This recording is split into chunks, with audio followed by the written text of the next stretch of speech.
السلام علیکم ناظرین، آپ کو فنڈیاز ٹی وی کی ایک اور معلوماتی ویڈیو میں خوش آمدید۔ برائے مہربانی ویڈیو کو آخر تک دیکھیں تاکہ آپ کو مکمل معلومات مل سکیں۔ اس ویڈیو میں ہم آپ کو بتائیں گے کہ ٹرکی پرندے کو ٹرکی نام کیسے ملا۔ اس نام ٹرکی کے پیچھے دو نظریات پائے جاتے ہیں۔ کولمبیا یونیورسٹی کے پروفیسر ماریو پی کے مطابق یورپیوں نے ٹرکی کو پہلی دفعہ امریکہ میں دیکھا۔ انہوں نے اس پرندے کو گنی فاؤل کی ایک قسم سمجھ لیا، جبکہ ٹرکی کو اس سے پہلے یورپ میں ترک تاجروں کی طرف سے درآمد کیا جا رہا تھا اور وہاں اس کو مختصراً ٹرکی کاکس کہا جاتا تھا۔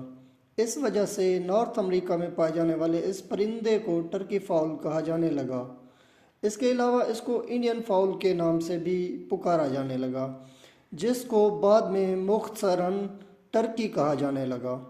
جبکہ اس کے بارے میں دوسرا نظریہ یہ ہے کہ ٹرکی امریکہ سے سیدھا انگلینڈ نہیں لایا جاتا تھا، بلکہ مشرق وسطیٰ سے آنے والے تاجر بذریعہ بحری جہاز لاتے تھے، جبکہ ٹرکی کو وہاں پہلے ہی گھریلو پرندے کے طور پر پالا جاتا تھا۔